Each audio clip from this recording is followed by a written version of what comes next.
In November of 2017, a team of geologists working in the Transantarctic Mountains made a discovery that, by any reasonable standard, should have been impossible. Embedded in gray sedimentary rock at an elevation of more than 7,000 feet, in a place where winter temperatures routinely fall below -40 degrees, they found the preserved remains of a forest. Not fragments, not ambiguous impressions. A forest. Identifiable trunks, root systems, even fossilized leaf matter pressed into stone like a botanical archive sealed by time itself. The trees had grown near the South Pole during the late Permian period, roughly 280 million years ago, in an era when Antarctica was not a frozen wasteland, but a warm, vegetated landmass stitched into the southern reaches of a supercontinent we now call Gondwana. The discovery was not entirely unprecedented. Earlier expeditions had found similar material, but the 2017 finds were remarkable for their preservation and for the sheer density of the fossil record they revealed. Here was proof, written in stone, that the coldest place on Earth had once been something radically different. This is the fact that sits at the center of everything that follows in this story.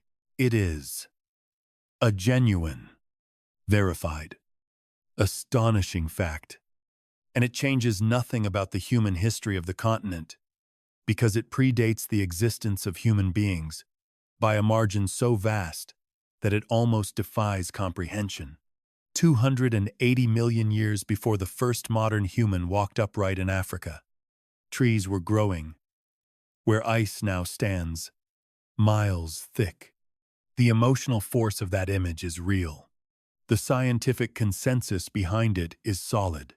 And the distance between what that image proves and what some people have claimed it proves is the entire subject of this script. Because the warm, ancient past of Antarctica has not stayed quietly in the domain of geology and paleontology.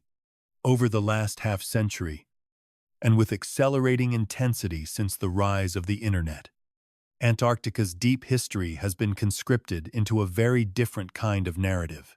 A narrative of lost civilizations, hidden kingdoms, ancient maps that should not exist, government conspiracies, and royal houses buried beneath miles of ice. These stories are dramatic, they are seductive, and they collapse, methodically and completely, the moment you examine the evidence on which they rest. That examination is what this video is about. We are not here to ridicule anyone. The impulse to look at a continent encased in ice and wonder what lies beneath it is a profoundly human one. The desire to believe that history holds secrets yet to be uncovered is not foolish, it is, in many ways, the same desire that drives legitimate science. But there is a difference between wonder and fabrication, between asking questions and inventing answers, and between evidence that has been carefully evaluated and evidence that has been selectively presented to support a predetermined conclusion. That difference matters, and we will take it seriously throughout this story. What we will do is trace the real biography of Antarctica, the geological one, written in fossils and ice cores and tectonic evidence, alongside the mythological biography that has been layered on top of it by authors, theorists, conspiracy communities, and algorithmically amplified content ecosystems. We will look at specific maps that are cited as proof of ancient knowledge. We will examine specific books that built the framework for the lost Antarctic civilization narrative. We will consider specific expeditions that were later absorbed into conspiracy lore. And at every step, we will be precise about what is known, what is debated among qualified researchers, and what has been invented entirely. The story of Antarctica before the ice is extraordinary. It does not need embellishment. A continent that carried forests through the Permian, sheltered dinosaurs through the Cretaceous, and slowly froze over tens of millions of years, into the vast white silence we know today. That is a story of planetary transformation on a scale that dwarfs anything in human history. It is a story told by rocks, by ice, by the patient accumulation of evidence across more than a century of some of the most difficult scientific fieldwork ever conducted. It deserves to be told accurately. The story of the myths that have attached themselves to Antarctica is also extraordinary, though in a very different way. It is a story about how human beings process the unknown, how real discoveries get distorted through chains of misinterpretation, how a single ambiguous map from the 16th century can become the foundation for an entire alternative history, and how the sheer inaccessibility of a place can make it the perfect screen onto which we project our deepest fantasies about the past. That story, too, deserves to be told accurately, because understanding why we invent these narratives is ultimately more interesting than the narratives themselves. So we begin where the evidence begins, not with whispered legends or dramatic speculation, but with stone, with fossils, with the slow, patient record of a planet that has been reshaping itself for billions of years, indifferent to human imagination. Antarctica was once alive. That is not a mystery. It is a fact. The mystery, if there is one, is why so many people have found that fact insufficient, and what they have built in its place. The wind still moves across the Transantarctic Mountains, carrying nothing but cold and silence. The fossilized trees embedded in the ridgeline do not speak. They do not need to. Their presence says everything that needs saying about what this continent once was. It is our job now to listen to what the evidence actually tells us, to resist the temptation to hear what we wish it said, and to follow the story wherever the facts lead, even when the destination is less dramatic than the fantasy. Especially then, let us start at the beginning. Not the beginning of human contact with Antarctica, which is remarkably recent. Not the beginning of the myths, which are surprisingly modern, but the true beginning hundreds of millions of years ago, when the southern landmass we now call Antarctica was not south at all, and the world looked nothing like the one we know. To understand what Antarctica was before the ice, you have to abandon almost everything about the modern map. The continents as we know them, fixed, familiar, color-coded in every classroom. Atlas are a snapshot of a single moment in a process that has been unfolding for billions of years. The surface of the Earth is not static. It is a mosaic of tectonic plates in constant, imperceptibly slow motion. And the arrangement of landmasses we see today is no more permanent than any previous arrangement. 250 million years ago, nearly all of Earth's continental crust was gathered into a single enormous landmass called Pangaea. And within that supercontinent, the southern portion, the piece that would eventually become South America, Africa, India, Australia, and Antarctica, formed a distinct geological block known as Gondwana. Antarctica was not at the bottom of the world. It was part of a connected, warm, living whole. Gondwana began to fragment during the Jurassic period, roughly 180 million years ago. The process was extraordinarily slow by human standards but violent in geological terms, driven by convection currents in the Earth's mantle that pushed sections of crust apart, opened new ocean basins, and gradually isolated what would become the separate southern continents. Africa separated first, then India, then Australia. Antarctica and South America remained connected the longest, joined by a land bridge across what is now the Drake Passage. And that connection had enormous consequences for climate. As long as the land bridge held, ocean currents could not circulate freely around the southern pole. Warm water from lower latitudes still reached Antarctic shores. The continent, even as it drifted southward, remained temperate. The fossil record from this era is staggering in its richness. During the Cretaceous period, between roughly 145 and 66 million years ago, Antarctica supported ecosystems that would be unrecognizable to anyone standing on the continent today. Forests of southern beech and conifer covered vast stretches of the landmass.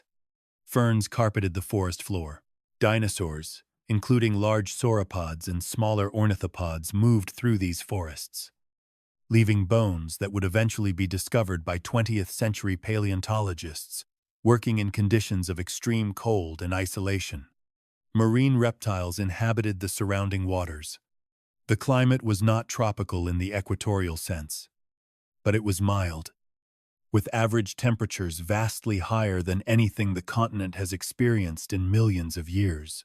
This was a living, breathing, biologically complex world. The transformation began in earnest after the extinction event 66 million years ago that ended the Cretaceous period.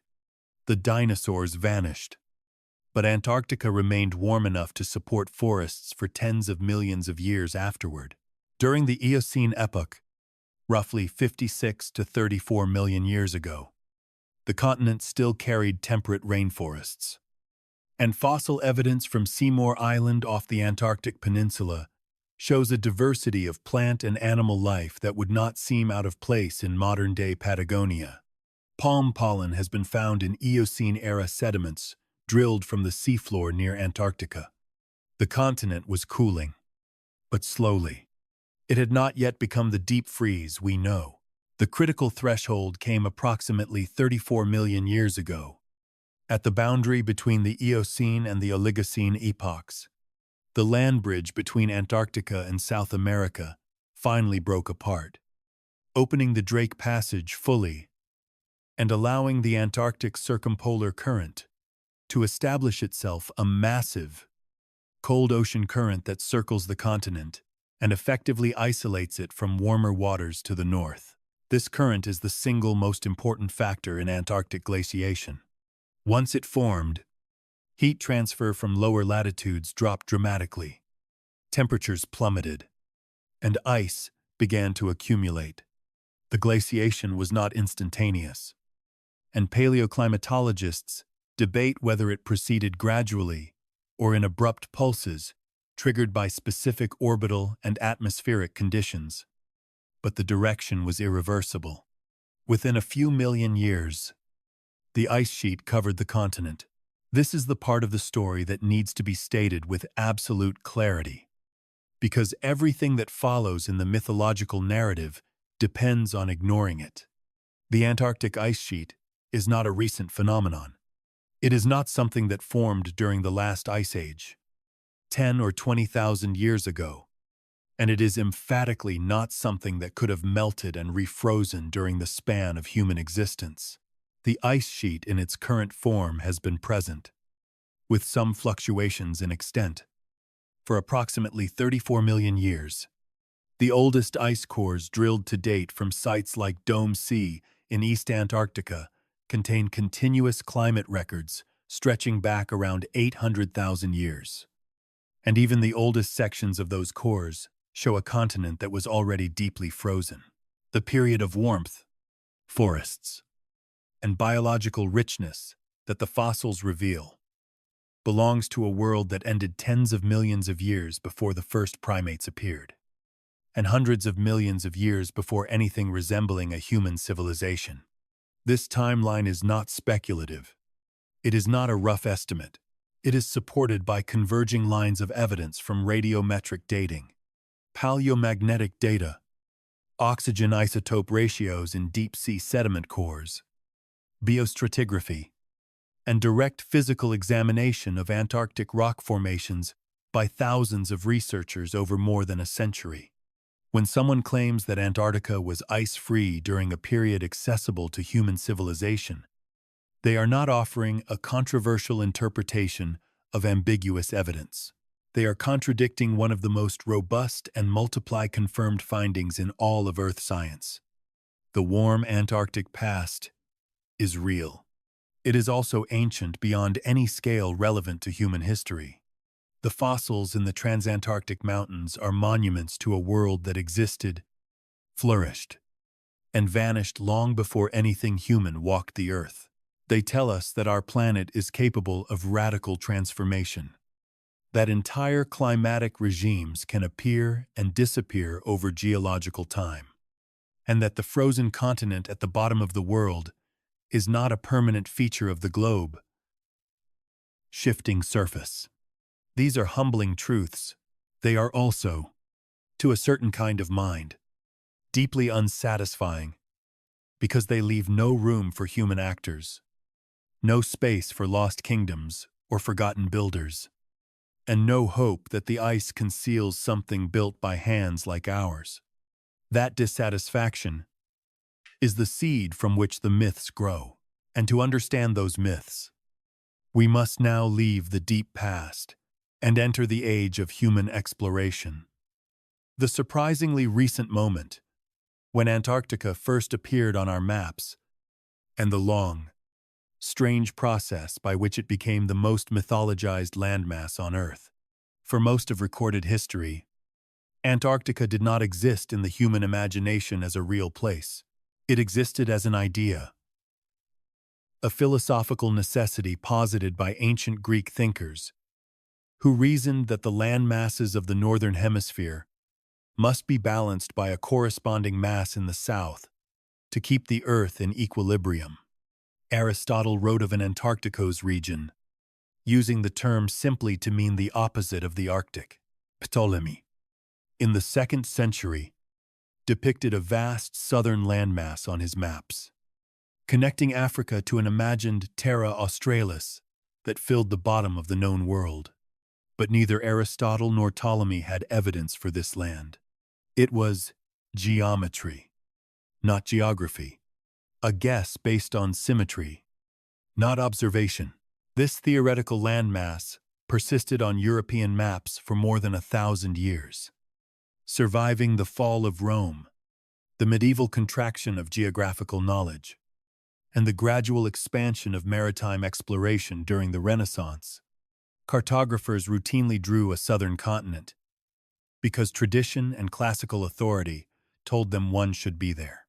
Its shape varied wildly from map to map. Its coastlines were invented. Its interior was filled with speculative detail or simply left blank. The important point, and this will become critical when we examine specific maps later, is that Terra Australis Incognita was a standard cartographic convention, not evidence of actual knowledge. Mapmakers drew it because they expected it to exist, not because anyone had seen it. The real discovery of Antarctica is a matter of some national pride and corresponding dispute. The most widely accepted candidates for the first confirmed sighting of the Antarctic continent are 3 expeditions that operated in the Southern Ocean in 1820. The Russian expedition led by Fabian Gottlieb von Bellingshausen and Mikhail Lazarev sighted the ice shelf of what is now known as the Fimbul Ice Shelf on the 27th of January, 1820. 3 days later, Edward Bransfield of the British Royal Navy sighted the mountainous terrain of the Antarctic Peninsula. The American sealer Nathaniel Palmer reported seeing the continent in November of the same year. Though the precise date and nature of his sighting have been questioned, Russia, Britain, and the United States have each, at various times, claimed priority of discovery, and the question remains a minor but persistent point of scholarly debate. What is not debated is the broader fact: no human being had verified the existence of Antarctica as a continent before the 19th century. The decades following this initial sighting saw sporadic exploration, much of it driven by the commercial interests of sealing and whaling, rather than by scientific curiosity. It was not until the late 19th and early 20th centuries, the period often called the heroic age of Antarctic exploration, that sustained, organized old attempts were made to penetrate the interior of the continent. The names from this period have become legendary in exploration history. Robert Falcon Scott led 2 British expeditions, the second of which reached the South Pole in January of 1912, only to find that the Norwegian Roald Amundsen had arrived 5 weeks earlier. Scott and his entire polar party died on the return journey. Ernest Shackleton, who had been a member of Scott's first expedition, led his own attempts to cross the continent, the most famous being the Endurance Expedition of 1914 to 1916, during which his ship was crushed by pack ice, and his crew survived an extraordinary open-boat journey to South Georgia Island. These expeditions are relevant to our story for 2 reasons.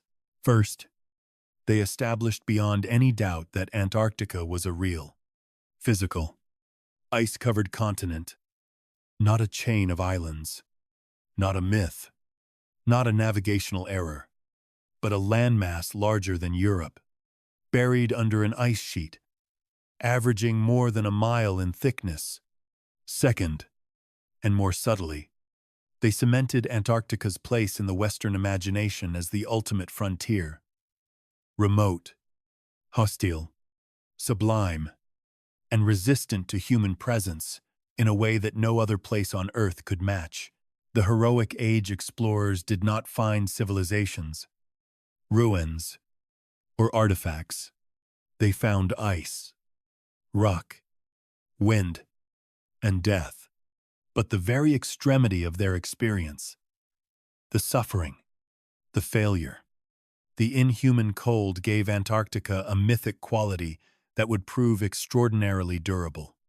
It is worth pausing to note what was not found during any of these expeditions, because the absence of evidence is itself evidence of a kind.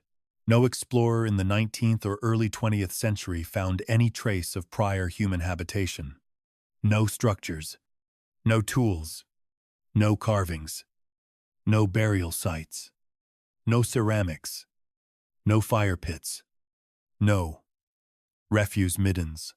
None of the physical traces that human occupation invariably leaves behind.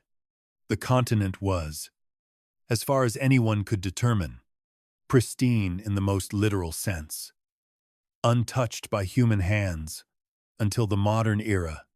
This remains the case today, more than a century of scientific research, conducted by thousands of researchers from dozens of countries operating permanent and seasonal stations across the continent, has never produced a single credibly authenticated artifact of pre-modern human presence. That absence is important because it is the foundation against which all subsequent claims of ancient Antarctic civilizations must be measured. Extraordinary claims, as the principle goes, require extraordinary evidence. The claim that a civilization royal houses sanctuaries, cities once existed on Antarctica, is among the most extraordinary claims one could make about the human past. The evidence offered in support of it, as we will see, is neither extraordinary nor, in most cases, even adequate. It consists primarily of a handful of old maps, a discredited geological hypothesis, and a series of speculative interpretations built on top of one another like an inverted pyramid, each layer more precarious than the last. But those maps are real artifacts, and they have a real history, and the story of how they were transformed from products of 16th century cartography into supposed proof of lost civilizations is itself a fascinating chapter in the history of ideas. To understand that story, we need to look at the most famous of them first.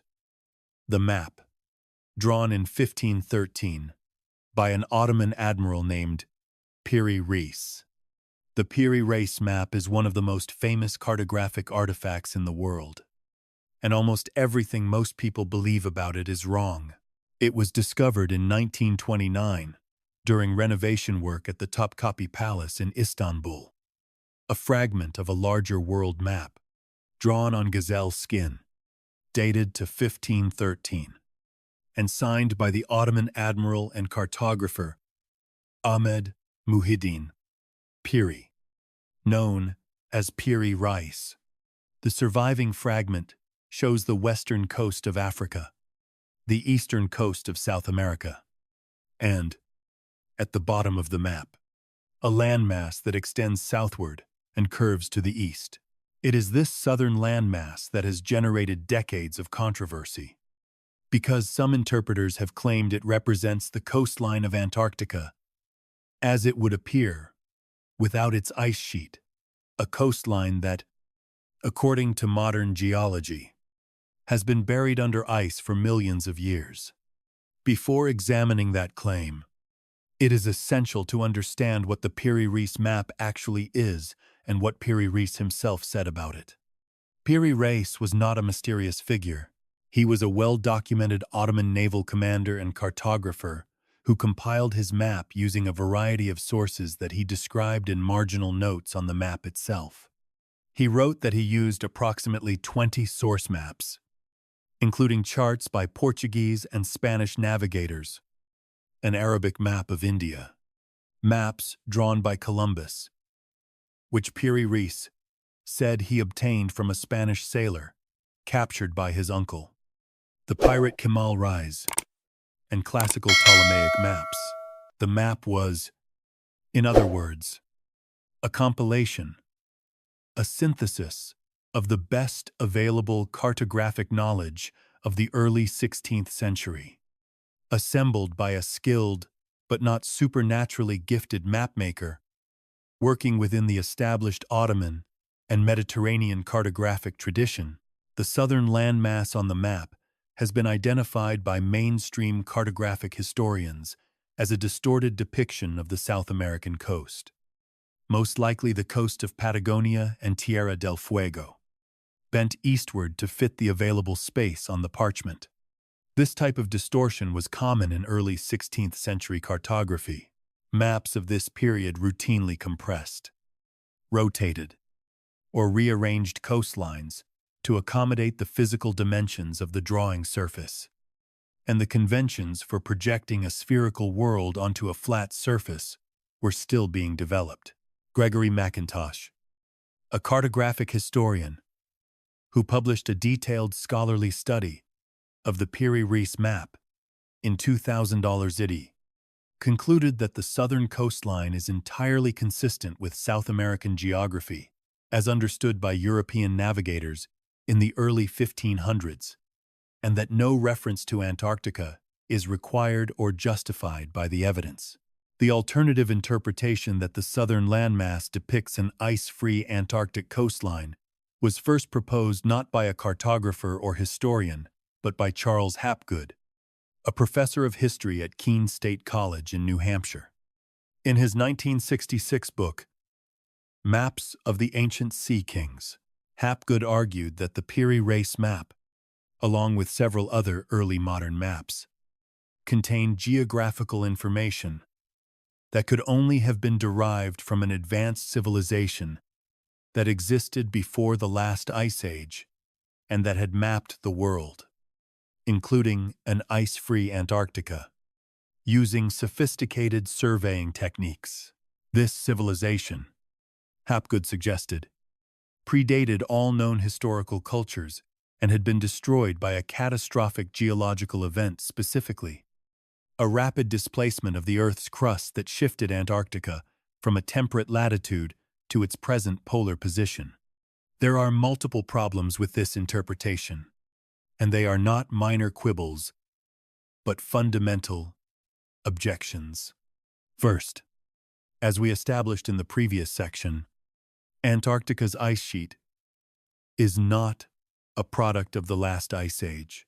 It has been in place for approximately 34 million years. No mechanism proposed by Hapgood or anyone else can reconcile a 12,000-year-old civilization with a coastline that has been ice-covered for 34 million years.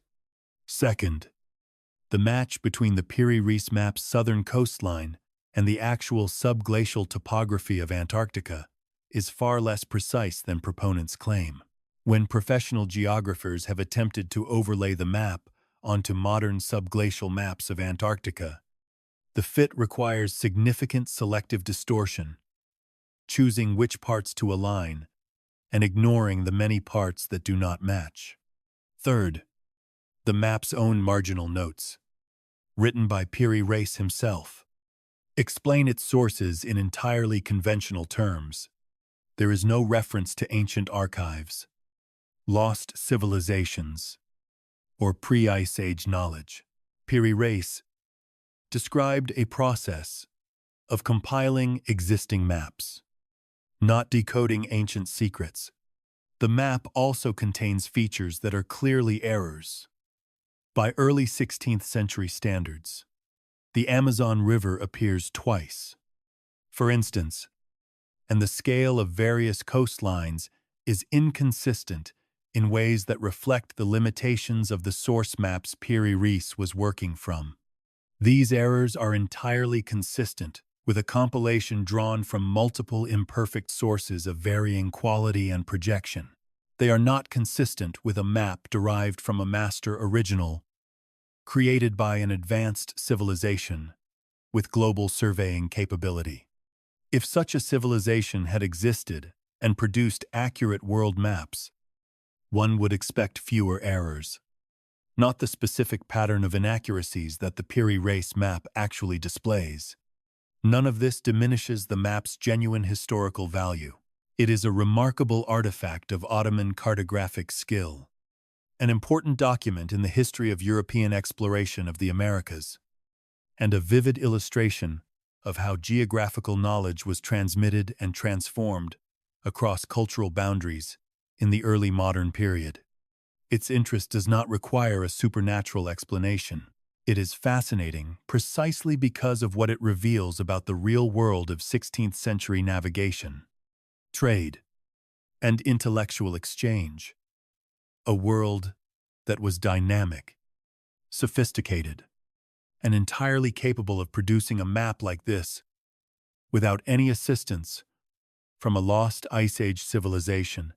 But Hapgood's interpretation did not remain confined to academic obscurity. It found a more receptive audience than it perhaps deserved, in part because of a single endorsement that lent it an air of scientific credibility it had not earned on its own merits. That endorsement came from Albert Einstein, and the story of how it was given and what it actually said is the subject of the next section. Charles Hutchins Hapgood was not a crank. This is important to say clearly, because the story of how his ideas were adopted and distorted by later writers depends on understanding that they began in a place of genuine intellectual effort, even if they ultimately failed. Hapgood was a professor of history at Keene State College in New Hampshire, where he taught from 1945 until his retirement.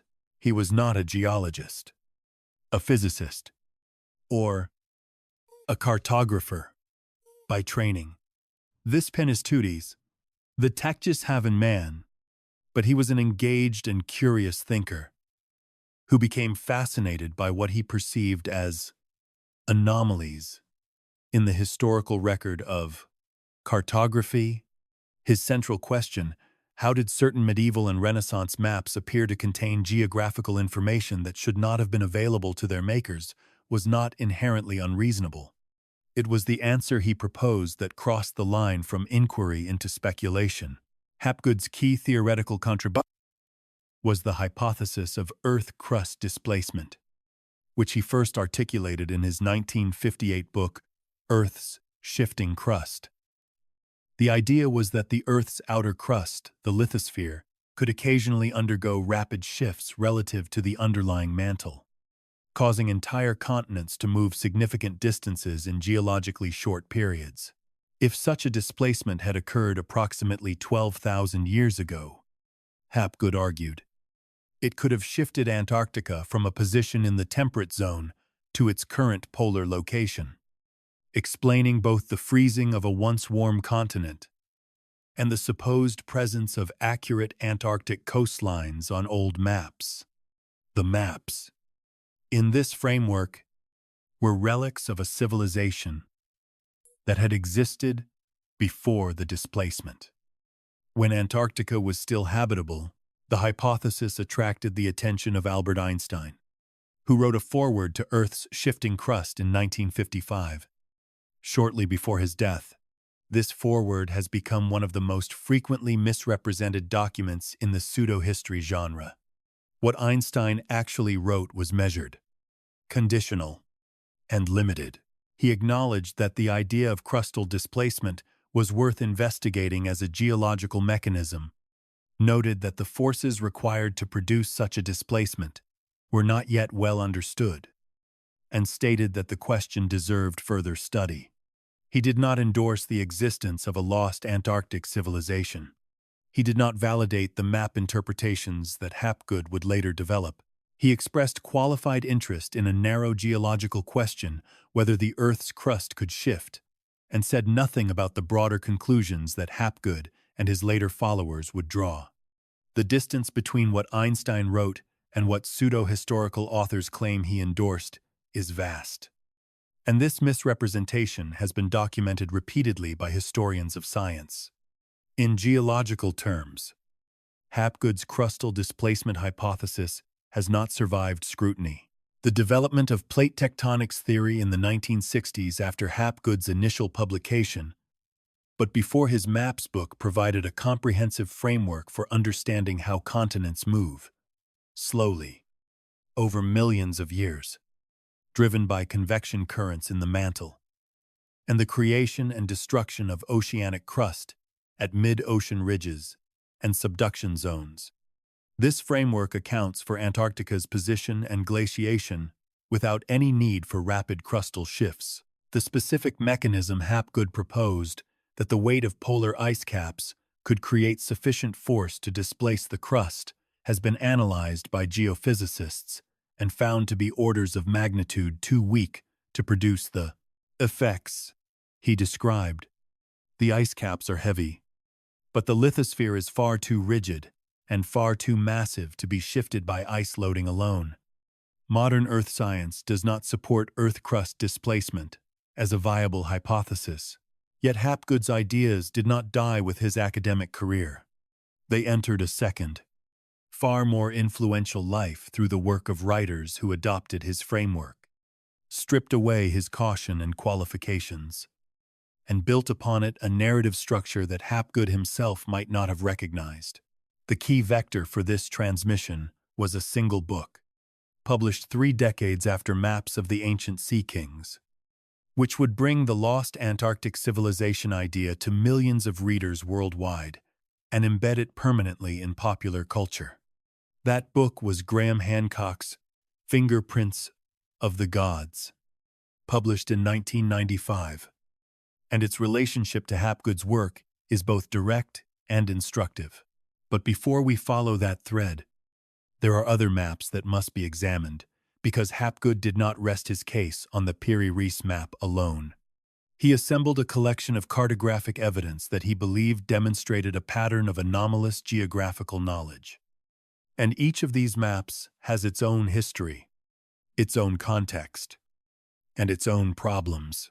The most important of them is a world map produced in 1531 by a French mathematician named Oronteus Finaeus, known in Latin as Oronteus Finaeus, and the claims made about it are, if anything, even more instructive than those made about the Piri Reis map, because they reveal how the same pattern of selective interpretation and wishful reading was applied again and again to documents that simply do not say what they are. Claim to say, Hapgood was a sincere researcher who asked a genuine question and arrived at a wrong answer. That is not a moral failing.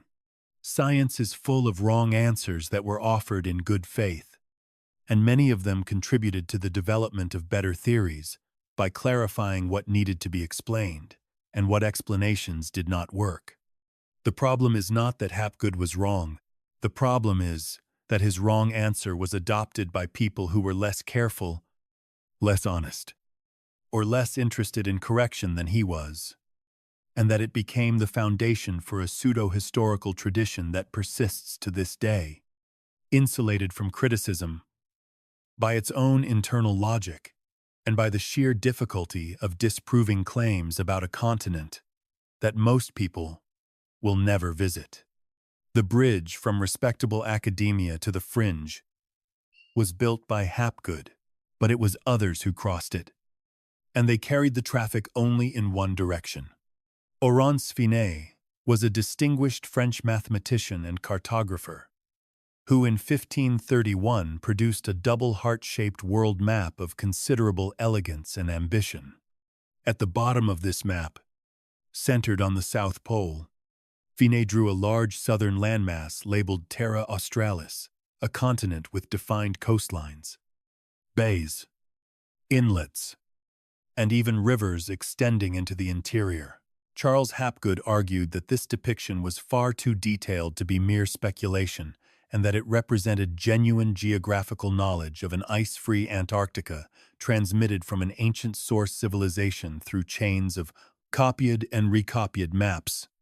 The argument, and its surface, seems compelling. Finaeus' southern continent does bear a superficial resemblance to Antarctica, and the presence of internal waterways could be interpreted as rivers flowing through ice-free terrain. But the surface is exactly where the resemblance lives, and the moment one examines the map in context, the argument dissolves. The first and most important context is the tradition of Terra Australis Incognita, the unknown southern land, which was a standard feature of European cartography from antiquity through the 18th century.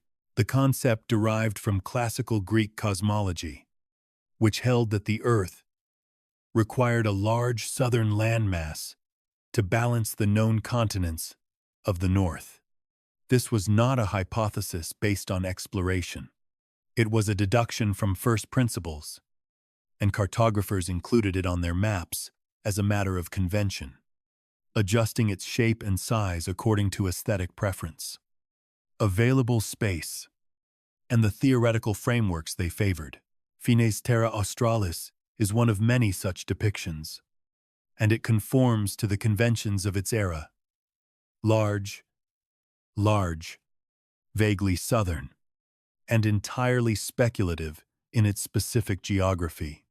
The coastlines Finaeus drew were not derived from navigation.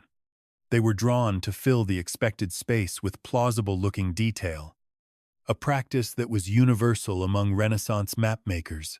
When researchers have attempted to match Finaeus' southern continent to the actual subglacial topography of Antarctica, the bedrock surface beneath the ice sheet, as mapped by modern radar, the results are disappointing for proponents of the ancient civilization theory. The general shape is roughly circular, as one would expect for any landmass placed around the South Pole, but the specific coastline details do not correspond. Bays appear where ridges should be. Rivers are drawn in locations that do not align with known subglacial drainage patterns. The scale is inconsistent. The interior detail is fabricated. A 2005 analysis by cartographic historian Gregory McIntosh demonstrated that the resemblance between Finaeus' Terra Australis and actual Antarctic geography is no closer than what random chance would produce. Given the constraints of drawing a large landmass around a pole, the same pattern holds for the other maps frequently cited in the pseudo-historical literature. The Philippe Buache map of 1739 is often presented as showing Antarctica divided into two distinct landmasses, separated by a waterway supposedly representing the subglacial topography, which does indeed show that the West Antarctic and East Antarctic land areas are separated at bedrock level by a deep trough. But Buache's map was explicitly speculative. Buache himself noted on the map that it was a theoretical reconstruction, not based on observation, and the division he drew was informed by reports from French navigators who had encountered separate ice formations in the Southern Ocean and reasoned that they might indicate separate land areas. This is a logical inference from available evidence, not a transmission of ancient knowledge. The fact that the inference happened to be broadly correct in its general outline does not demonstrate anything about its source. A lucky guess remains a guess. The Mercator Globe of 1541 and the Haji Ahmed map of 1559 are also cited, with similar arguments, that their depictions of southern lands contain details too specific to be mere speculation. In each case, the same analytical problems apply. The maps contain numerous errors and inconsistencies that are incompatible with derivation from a high-precision original. The details that seem to match are selected from a much larger set of details that do not match. And the entire exercise depends on a prior assumption that an ancient civilization mapped Antarctica, which the maps themselves do not demonstrate. The reasoning is circular. The maps are evidence of the civilization, because the civilization explains the maps. There is a deeper methodological problem with the cartographic argument as a whole, and it deserves to be stated plainly. The claim that these maps derive from an ancient, pre-Ice Age original requires an unbroken chain of transmission spanning at minimum 12,000 years, and potentially millions of years. This chain must have survived the end of the civilization that created the maps, the rise and fall of every subsequent civilization, the transition from whatever medium the originals were on to parchment, papyrus, and eventually early, modern, European paper. Not a single link in this chain has been identified. No intermediate map, no ancient archive, no textual reference to such a source. No physical fragment from any era between the supposed original and the 16th century copies has ever been found. The chain exists entirely in the imagination of those who require it to be true. In historiography, as in law, an assertion without evidence can be dismissed without evidence. What the maps actually tell us is something far more interesting than the lost civilization narrative allows. They tell us about the intellectual world of Renaissance cartography, about the interplay between classical authority and empirical observation, about the role of speculation and theoretical reasoning in early modern science, and about the practical challenges of representing a spherical world on flat surfaces with limited data. These are real stories about real people, navigating real intellectual problems. They do not need to be elevated into evidence for a vanished supercivilization to be worthy of our attention and respect. Of all the arguments against the lost Antarctic civilization hypothesis, the strongest is also the simplest. The timeline does not work. Not in a marginal, debatable, could go either way sense, but in an absolute, fundamental, case-closed sense. The argument requires ice-free Antarctic coastlines. During a period when human civilizations existed, the geological record demonstrates, through multiple independent lines of evidence, that those coastlines have been ice-covered for approximately 34 million years. Human civilization, by the most generous interpretation of the archaeological record, is at most 12,000 years old.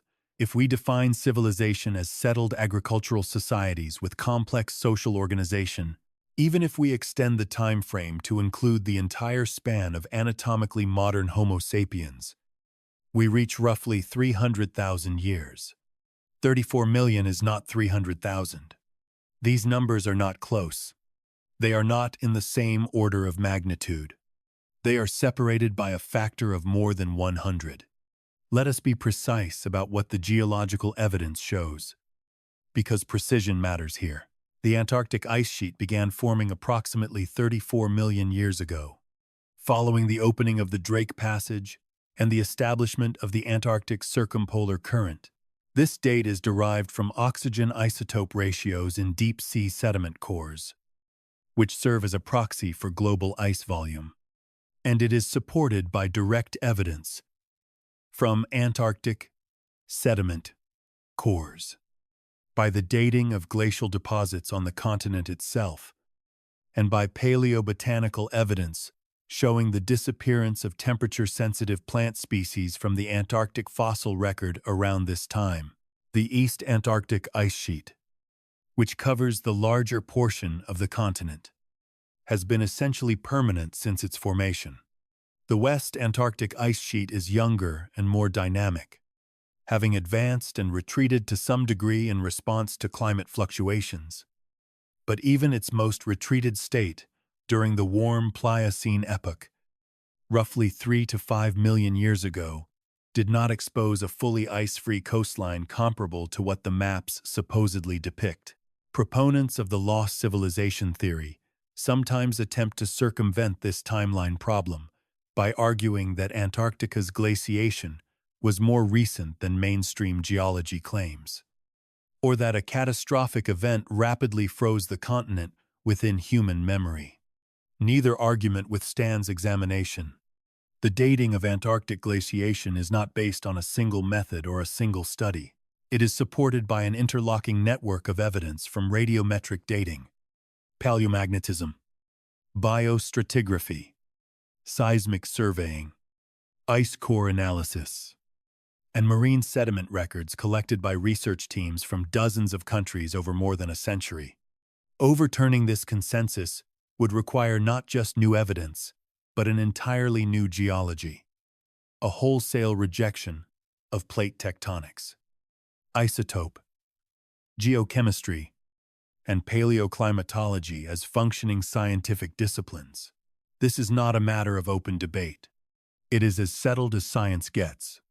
The catastrophic freezing argument faces its own insuperable problems.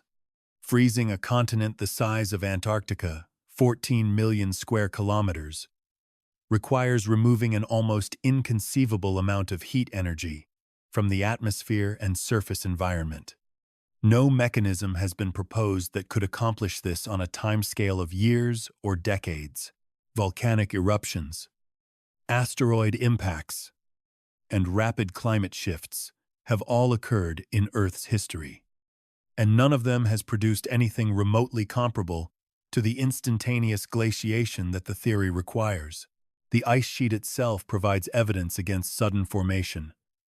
Ice cores reveal annual layers of snowfall accumulation, stretching back hundreds of thousands of years, each layer preserving atmospheric gases, volcanic ash, pollen, and other markers of gradual, continuous deposition. The ice sheet was built snowfall by snowfall, year by year, millennium by millennium. It was not flash frozen. There is a further point that is often overlooked in popular discussions.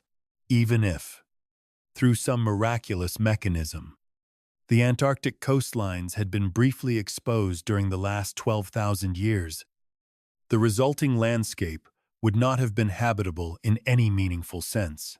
A continent freshly deglaciated after millions of years of ice cover would be a barren, scoured surface of exposed bedrock and glacial sediment, devoid of soil, vegetation, freshwater ecosystems, and the entire biological infrastructure necessary to support a human population, let alone a civilization sophisticated enough to conduct global-scale cartographic surveys.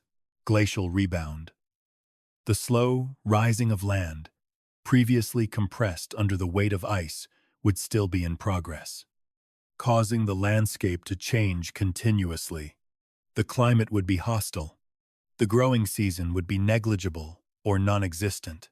The idea that a civilization could have established itself, built permanent structures, developed surveying technology, created accurate maps, and then vanished without a single physical trace, all within the brief window of a hypothetical deglaciation, strains credulity past the breaking point. This is the rock on which the lost Antarctic civilization hypothesis founders, and it is important to be direct about it. The hypothesis is not unproven. It is refuted. The timeline required for the hypothesis to work is contradicted by established geological evidence with a margin of error so large that no reasonable adjustment of the evidence could rescue it. This does not mean that the ancient maps are uninteresting, or that the history of Antarctic exploration is unworthy of study, or that the people who find the idea compelling are unintelligent.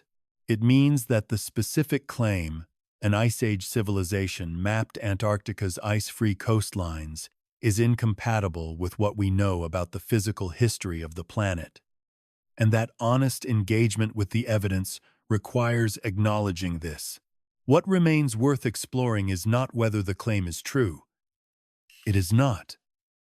But why it persists, how it was popularized, and what it tells us about the way human beings engage with deep time, inaccessible places, and the limits of historical knowledge. That exploration begins with the man who did more than anyone else to embed the lost Antarctic civilization in popular consciousness. In 1995, a British journalist named Graham Hancock published Fingerprints of the Gods, and the landscape of popular alternative history was permanently altered. The book sold more than 5 million copies worldwide, was translated into dozens of languages, and established Hancock as the most influential proponent of the lost advanced civilization hypothesis in the English-speaking world.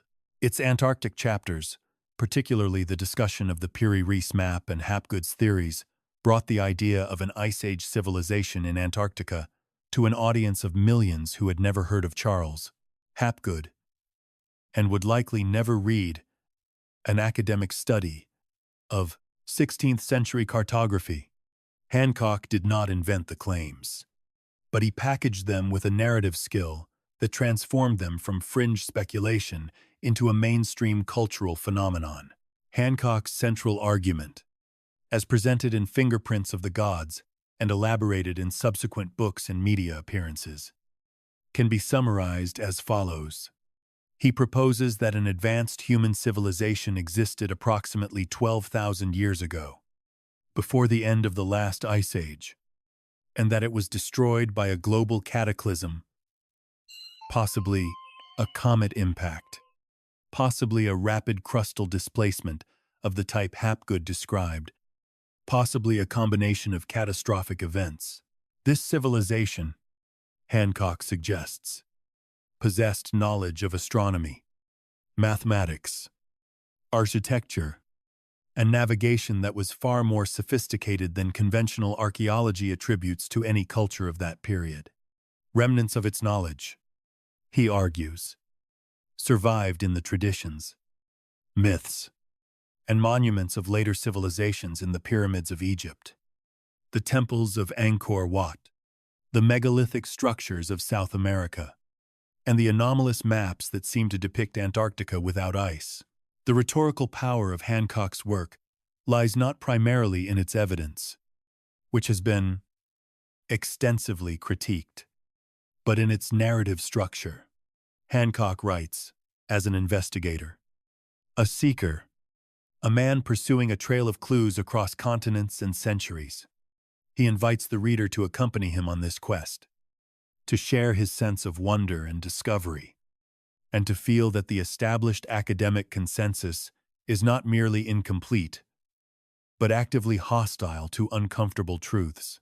This framing the lone truth-teller against the entrenched establishment is enormously appealing, and it insulates the claims from criticism in a way that evidence alone never could. Any expert who challenges Hancock's conclusions can be cast as part of the orthodoxy that refuses to see what is plainly before its eyes. The specific problems with Hancock's Antarctic claims mirror and extend those identified in Hapgood's work. Hancock relies on the Piri Reis map and the Oronteus Finaeus map as key evidence, but he does not engage seriously with the cartographic scholarship that explains both maps in conventional terms. He cites the Einstein foreword to Hapgood's book, without noting the narrowness of Einstein's endorsement. He presents the Younger Dryas, a well-documented period of abrupt climate cooling approximately 12,000 years ago, as evidence for a civilization-destroying cataclysm. But the Younger Dryas, while dramatic in paleoclimatic terms, did not freeze Antarctica, which was already frozen, and did not destroy any documented civilization, because the complex civilizations of the ancient Near East arose after the Younger Dryas ended, not before it began. Professional responses to Hancock's work have been consistent and detailed. Archaeologists have noted that the fingerprints Hancock identifies similarities between monumental architecture in different cultures, astronomical alignments in ancient structures, shared mythological motifs can be explained by well-understood processes of independent invention, cultural diffusion, common environmental constraints, and the universal human capacity for astronomical observation. Geologists have reiterated that the timeline for Antarctic glaciation is incompatible with Hancock's scenario. Cartographic historians have demonstrated that the maps Hancock cites as anomalous are entirely consistent with the conventions and limitations of their period. These criticisms have been published in peer-reviewed journals, popular science publications, and public lectures, and they have not been substantively rebutted by Hancock or his supporters. This is not to say that Hancock himself is dishonest. By all indications, he sincerely believes in the general outline of his hypothesis, and he has shown willingness to modify specific claims in response to evidence, notably shifting his emphasis over the years from Earth crust displacement to comet impact as the preferred catastrophic mechanism. He has also raised some questions that, while not evidence for a lost civilization, have prompted useful discussion, for example, about the pace of early cultural development and the possibility that some complex behaviors may predate the conventional timeline for agricultural civilization. These questions are worth asking, but asking a good question does not validate a bad answer. And the specific answer Hancock offers an advanced civilization in Antarctica or elsewhere, destroyed by a cataclysm, and remembered only in myth, remains unsupported by the archaeological and geological record. What Hancock achieved, perhaps more consequentially than any specific argument, was the creation of a coherent mythological framework, a grand narrative that could absorb almost any anomaly, accommodate almost any new discovery, and sustain itself regardless of contrary evidence. This framework proved extraordinarily adaptable, and in the decades following Fingerprints of the Gods, it merged with other strands of alternative history, conspiracy culture, and Internet-era information ecosystems to produce the sprawling, self-reinforcing body of Antarctic mythology that exists today. That mythology has a particularly strange and instructive chapter involving a real military expedition, a forged diary, and one of the most persistent conspiracy theories of the 20th century. In December of 1946, the United States Navy launched the largest Antarctic expedition in history. Designated Task Force 68 and commanded by Rear Admiral Richard E. Beard, the mission was officially named the United States Navy Antarctic Developments Program, but is universally known by its operational code name, Operation Highjump. The expedition was enormous. By any standard, 13 ships, 33 aircraft, and nearly 5,000 men, and its stated objectives were practical: to train personnel for cold weather operations, to extend American territorial claims and sovereignty over Antarctic territory, to establish the research station that would become Little America, IV, and to conduct extensive aerial photography of the continent's coastline and interior. The operation lasted approximately 2 months, produced over 70,000 aerial photographs, and mapped substantial portions of previously uncharted territory by the standards of mid-20th century polar logistics It was an impressive achievement. By the standards of conspiracy culture, it was a cover story. The conspiracy narrative surrounding Operation Highjump exists in multiple variants. But the core claim is consistent. The expedition was not a scientific and strategic mission, but a military assault on a secret Nazi base hidden somewhere in Antarctica, possibly in the region of Neuschwabenland, which a German expedition had surveyed and claimed in 1938 and 1939. According to this narrative, the Nazis had established a permanent underground facility in Antarctica during or before the Second World War, possibly using advanced technology derived from extraterrestrial contact or from the recovered knowledge of a pre-Ice Age civilization. Operation Highjump, the story goes, was sent to confront this base, suffered unexpected military resistance, and withdrew a defeat that was subsequently covered up by the American government. The factual basis for any part of this narrative is essentially non-existent.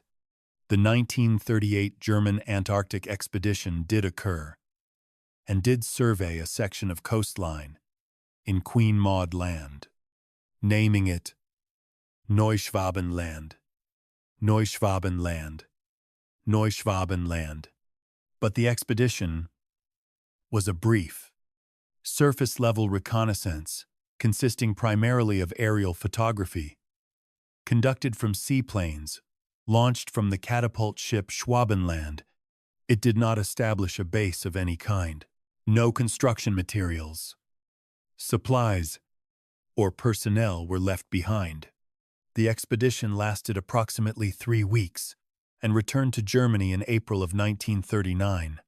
The idea that the Third Reich subsequently built a permanent military installation in one of the most hostile environments on Earth during a global war that consumed essentially all of Germany's industrial and military resources strains credulity beyond recognition. No documentary evidence from any German archive supports this claim, and captured German military records, which are extraordinarily detailed and have been extensively studied by historians for 8 decades, contain no reference to an Antarctic base program. Admiral Byrd's alleged diary is the other pillar of the conspiracy narrative, and it is even less substantive. Various texts purporting to be Byrd's secret diary have circulated since the 1970s, describing encounters with advanced beings living in a hollow Earth, accessible through openings at the poles. These texts are universally regarded by historians as fabrications. They are inconsistent with Byrd's known writings, with the documented timeline of his activities, and with the physical reality of the Antarctic environment. Byrd kept genuine diaries throughout his career, which are preserved in the archives of the Byrd Polar Research Center at Ohio State University and have been studied by scholars. They describe the mundane, grueling, and occasionally dramatic realities of polar exploration. They do not describe encounters with subterranean civilizations or Nazi bases. The Nazi Antarctica conspiracy has a documented genealogy that can be traced through specific publications and communities. Elements of the narrative appeared in fringe publications in the 1950s and 1960s, often connected to neo-Nazi and esoteric circles in Europe and South America that promoted the idea of a surviving Reich. The narrative was elaborated in books like Wilhelm Landig's Götzen gegen Thule, published in 1971, which blended Nazi mysticism with science fiction in a trilogy of novels that featured secret Antarctic bases and advanced technology. From these literary and subcultural origins, the story migrated through the conspiracy press of the 1980s and 1990s, absorbing elements of UFO lore, hollow Earth theory, and alternative history along the way. By the time it reached the internet, it was a fully formed mythology with its own internal consistency, its own cast of characters, and its own resistance to external evidence. What makes the Operation Highjump conspiracy instructive? beyond its specific absurdities, is the way it illustrates a pattern common to all Antarctic conspiracy narratives. A real event the expedition happened is reinterpreted through a framework in which the official explanation is assumed to be false, and the true explanation is assumed to be hidden. Evidence for the official explanation. Thousands of pages of declassified military records, personal memoirs, photographs, scientific publications, is dismissed as fabricated or incomplete. Evidence for the alternative explanation does not need to be provided, because the very absence of evidence is treated as proof of the cover-up's effectiveness. This epistemological structure is essentially unfalsifiable. It cannot be disproven, because any evidence against it is reclassified as evidence for it. It is also, for precisely that reason, not a serious mode of historical inquiry. It is narrative construction masquerading as investigation. The Highjump conspiracy is now a permanent feature of the Antarctic mythology ecosystem, and it feeds into and draws from every other thread of Antarctic speculation: the maps, the lost civilization, the ancient royal houses promised in sensational titles. Together, these threads form a tapestry that is internally coherent and externally false, sustained not by evidence, but by the architecture of the Internet and the psychology of pattern recognition. The lost Antarctic civilization existed as a niche interest for most of the 20th century, confined to a relatively small readership of Hapgood enthusiasts, Hancock fans, and conspiracy press subscribers. The Internet changed that, not immediately and not through any single event, but through a gradual, accelerating process of content creation, algorithmic promotion, and community formation that transformed what had been scattered fringe claims into something that looked and felt like a coherent alternative worldview. Understanding this process is essential, because the Antarctic myth as it exists today is not simply a set of false claims.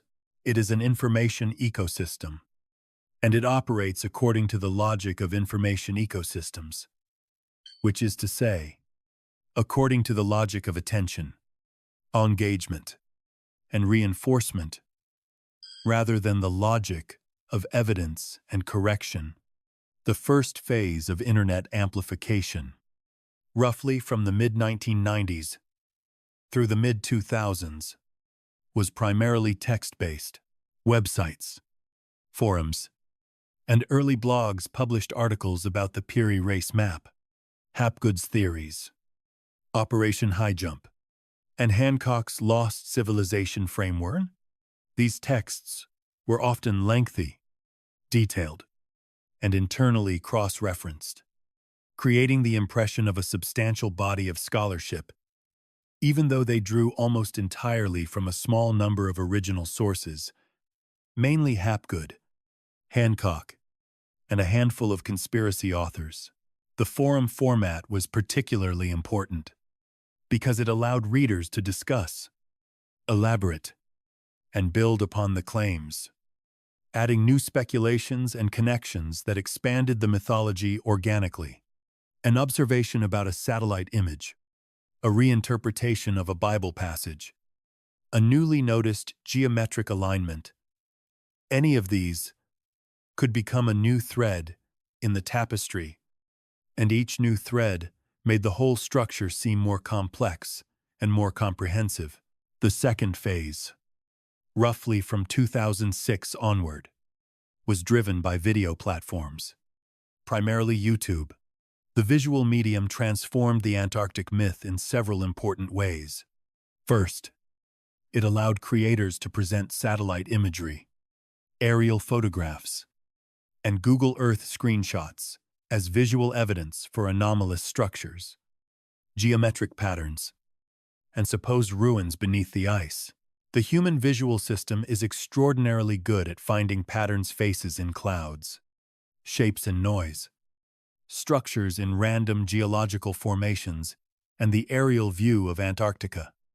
with its fracture patterns, ice formations, and shadow effects, provides an almost infinite supply of material for pareidolia. Videos could present these images with dramatic narration, atmospheric music, and carefully chosen framing, creating an immersive experience that was far more emotionally compelling than a forum post. Second, YouTube's recommendation algorithm, which is designed to maximize viewer engagement and watch time, proved to be an extraordinarily effective distribution mechanism for this type of content. A viewer who watched one video about the Piri Reis map would be recommended videos about Operation Highjump, ancient maps, lost civilizations, and related conspiracy theories. The algorithm did not distinguish between a carefully researched documentary and a sensationalized speculation video. It measured engagement, and engagement on mysterious, anomaly-focused content was reliably high. The result was a self-reinforcing recommendation loop that could guide a curious viewer from a single question about an old map into a comprehensive alternative history of the world in a matter of hours. Third, the video format created economic incentives for content creation that had not existed in the forum era. YouTube creators could monetize their channels through advertising, and channels focused on mysteries, anomalies, and conspiracies tended to perform well in terms of view counts and subscriber growth. This created a competitive environment in which creators were rewarded for producing ever more dramatic, ever more sensational claims that would attract clicks, generate comments, and trigger the recommendation algorithm. The result was an escalation dynamic in which each new video had to outperform the last in terms of dramatic impact, leading to increasingly extreme claims presented with increasing confidence and decreasing evidential rigor. The third phase, from roughly 2015 to the present, has been characterized by the integration of Antarctic mythology into broader conspiracy frameworks. The lost civilization claim has merged with narratives about government cover-ups, elite secrecy, extraterrestrial contact, ancient astronauts, and what is sometimes called the breakaway civilization hypothesis. The idea that a technologically advanced group has secretly separated from mainstream society and operates beyond public knowledge. Antarctica, being remote, largely inaccessible, and governed by an international treaty system that restricts civilian access, serves as an ideal location for this type of narrative. Visits to Antarctica by prominent figures. A trip by Secretary of State John Kerry in 2016. A visit by Patriarch Kirill of Moscow in the same year were seized upon as evidence that world leaders were making pilgrimages to a hidden installation or receiving secret knowledge. The mundane explanations for these visits, diplomatic meetings, scientific observation, ceremonial events were dismissed as cover stories. What is striking about the Internet-era evolution of the Antarctic myth is not its novelty, but its structural similarity to the processes described by historians who study the formation of earlier mythologies. Stories about inaccessible places have always attracted projections and fantasies. The terra incognita of the medieval period, the blank spaces on imperial maps, the unexplored interiors of continents, all have served as screens onto which cultures projected their hopes, fears, and unresolved questions about the nature of the world. The Internet did not create this impulse. It industrialized it. It gave it a production infrastructure, a distribution network, an economic model, and a feedback mechanism that accelerated the myth-making process from centuries to months, and made it resistant to correction in ways that earlier mythologies were not. The myths are compelling. They are also wrong, and the question of what is actually under the ice What real science has found and continues to find deserves to be told with at least as much attention and respect as the fantasies that have overshadowed it. The real Antarctica, the one studied by glaciologists, geologists, biologists, and atmospheric scientists, working in some of the most extreme conditions on Earth, contains genuine surprises that rival anything in the mythology. Though they are surprises of a different kind, they do not involve royal houses or ancient sanctuaries. They involve subterranean lakes that have been sealed from the surface for millions of years, mountain ranges as large as the Alps, buried entirely beneath the ice, river systems that once flowed across a green continent, and microbial ecosystems that challenge our understanding of where and how life can persist. The real mysteries of Antarctica are not mysteries of human history.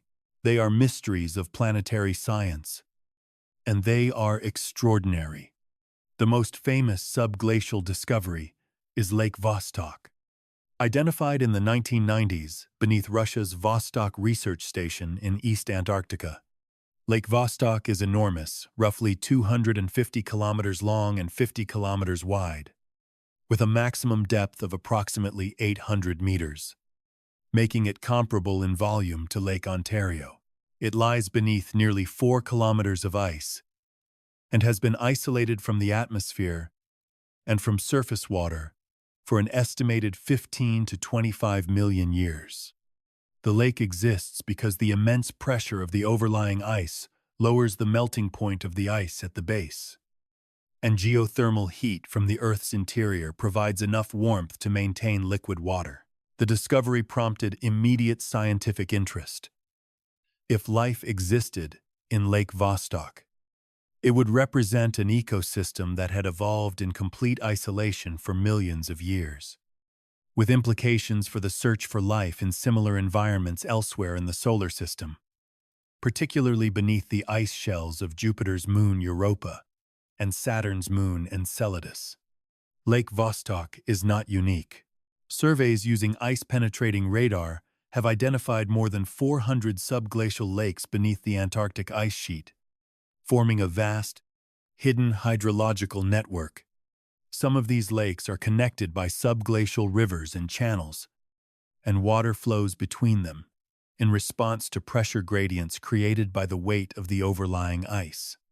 This is an active, dynamic system, not a static frozen archive, but a living hydrological network operating in total darkness beneath miles of ice. The study of this system is still in its early stages, and new lakes and channels are being discovered regularly as radar technology improves and survey coverage expands. Beneath the ice of East Antarctica lies another surprise: the Gamburtsev subglacial mountains, a mountain range roughly the size of the European Alps, with peaks rising to nearly 3,000 meters above the surrounding bedrock surface. The Gamburtsev Mountains were first detected by Soviet expeditions in the late 1950s and have been studied in greater detail by international airborne radar surveys in recent years. Their origin is something of a geological puzzle. Mountain ranges of this scale are typically formed by tectonic collision, but the Gamburtsev Mountains sit in the interior of the East Antarctic Craton, a stable block of ancient continental crust that has not experienced significant tectonic activity for hundreds of millions of years. Several hypotheses have been proposed to explain their formation, including uplift caused by a thermal anomaly in the mantle and preservation of an ancient mountain route that was reactivated by rifting processes. The question remains open, and it is a genuine scientific mystery, the kind of mystery that rewards investigation rather than speculation. Ice cores drilled from the Antarctic ice sheet are among the most valuable archives of Earth's climate history.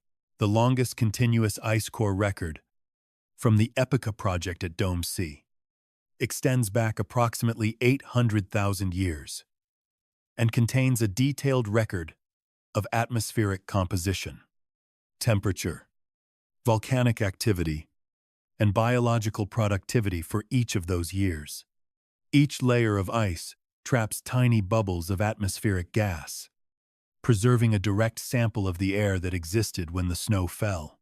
Analysis of these bubbles has provided the foundational data for our understanding of the relationship between carbon dioxide concentration and global temperature, a relationship that is central to contemporary climate science. Efforts are currently underway to drill even older ice cores, with the goal of extending the record beyond 1 million years, potentially capturing the transition from 40,000-year to 100,000-year glacial cycles that occurred around that time. The biology of Antarctica is also yielding surprises. Microbial life has been found in subglacial sediments, in the hypersaline waters of Don Juan Pond in the McMurdo Dry Valleys, and in the ice itself. Some of these organisms are extremophiles, life forms adapted to conditions of extreme cold, extreme pressure, extreme darkness, or extreme chemical environments, and they are of intense interest to astrobiologists studying the potential for life on other worlds. The discovery of a thriving microbial ecosystem in Bloodfalls, a feature in the Taylor Valley. Saline water seeps from beneath the Taylor Glacier, demonstrated that metabolically active microbial communities can persist in environments previously thought to be sterile.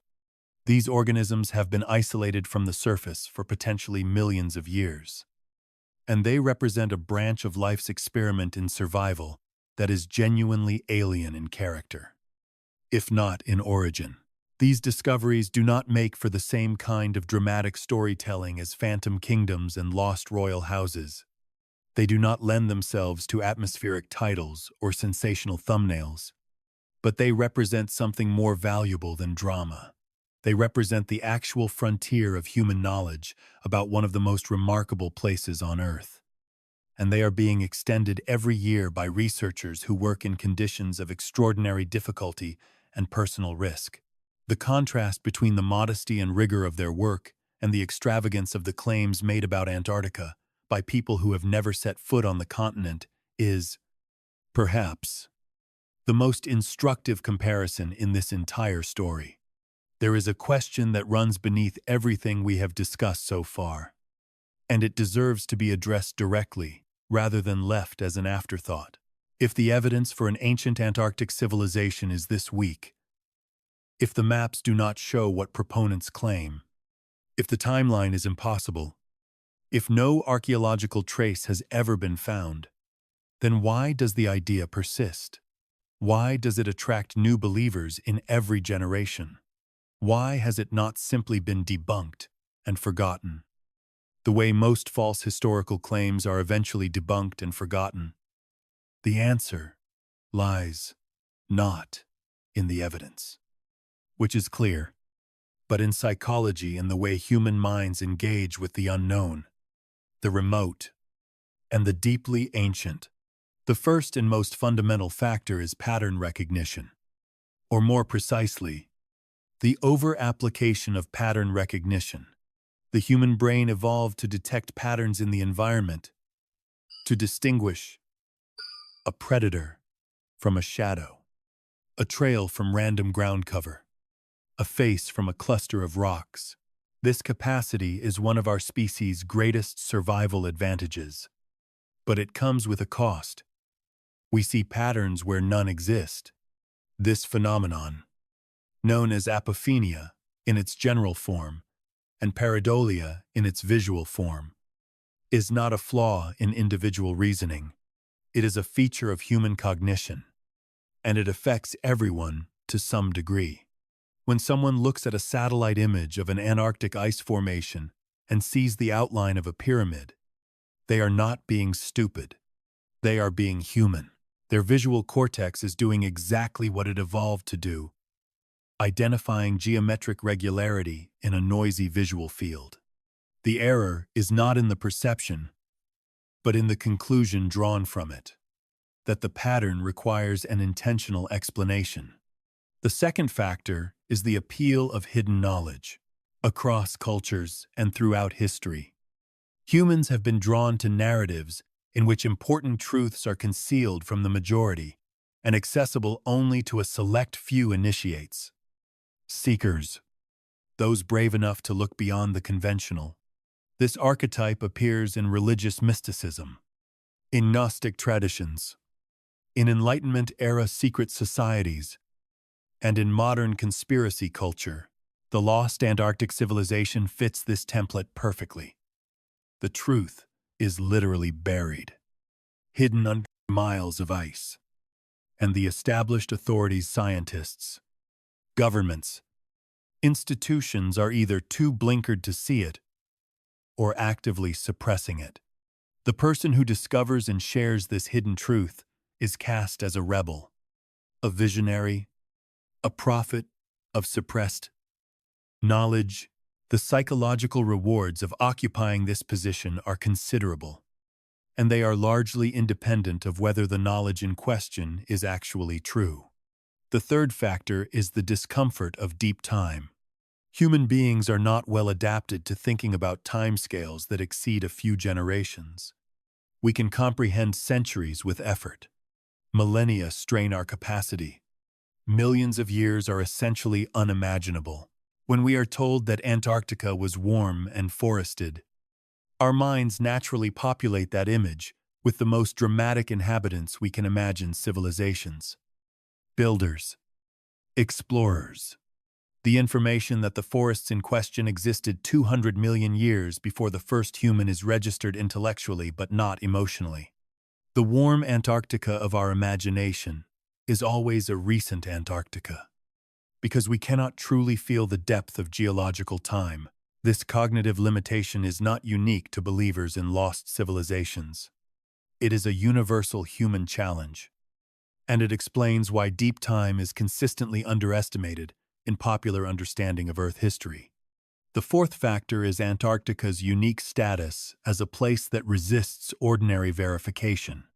Unlike every other continent, Antarctica has no indigenous population, no permanent civilian residence, and no open public access. Visiting the continent requires either a governmental research appointment or an expensive tourist expedition. And even tourist visits are limited to a small number of coastal sites during the brief Antarctic summer. The vast interior of the continent has been visited by only a tiny fraction of the humans who have ever lived. This inaccessibility means that claims about Antarctica cannot be casually checked or refuted by ordinary experience. You cannot drive to Antarctica and look for yourself. You cannot knock on the door of a local resident and ask what they know.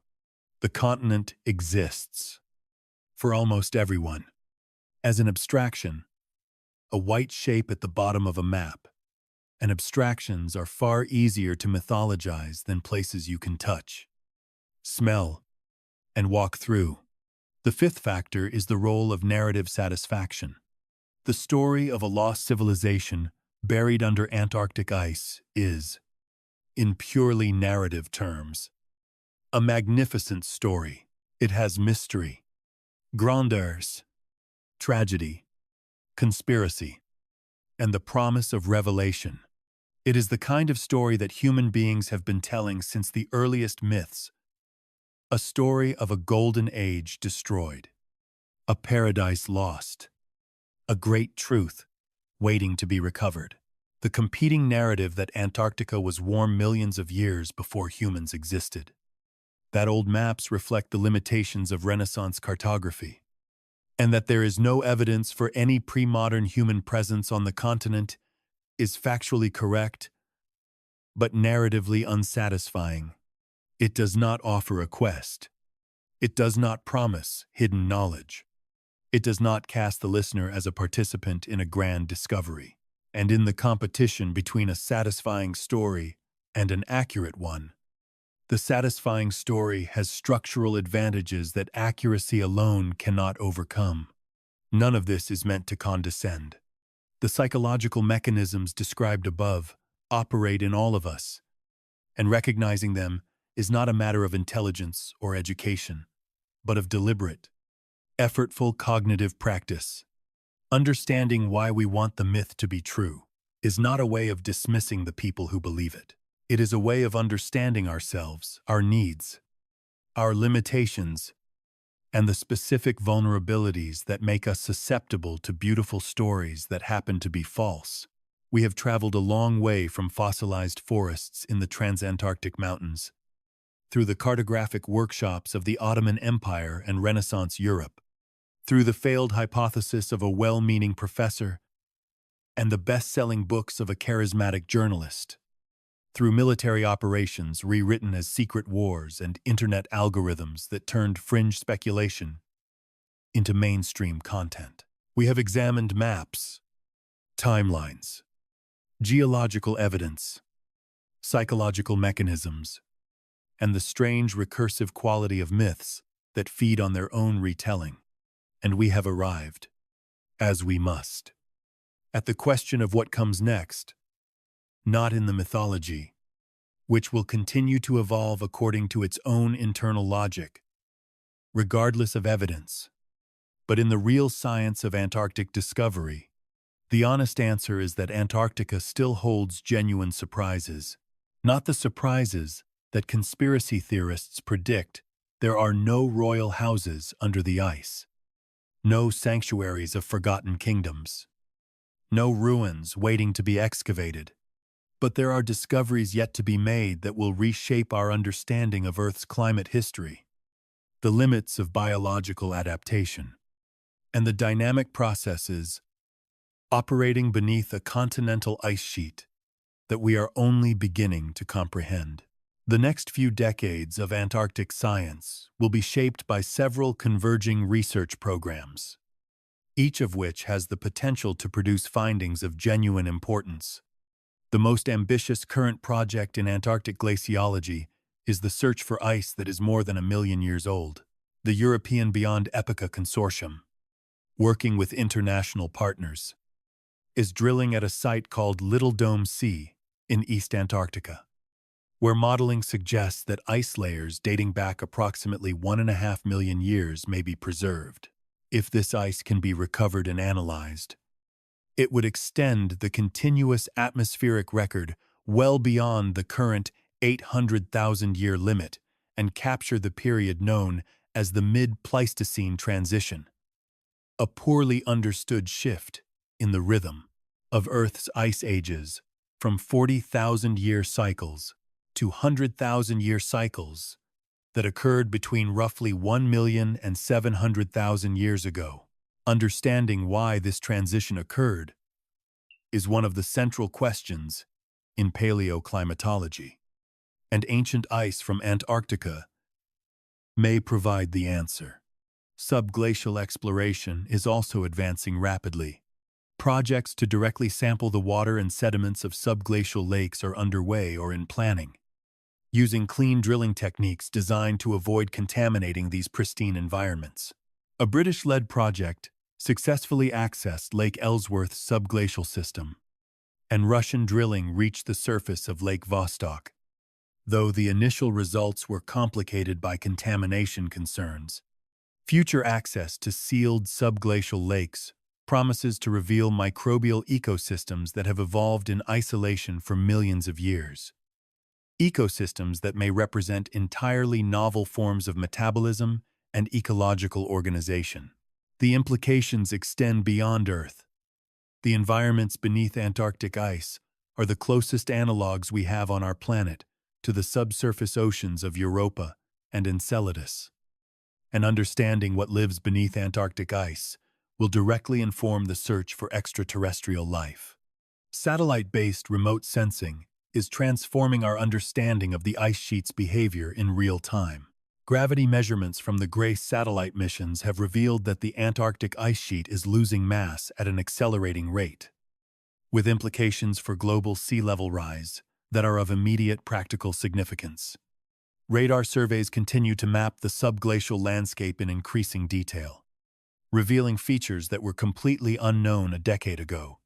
River valleys, sedimentary basins, and geological structures that tell the story of Antarctica's pre-glacial geography.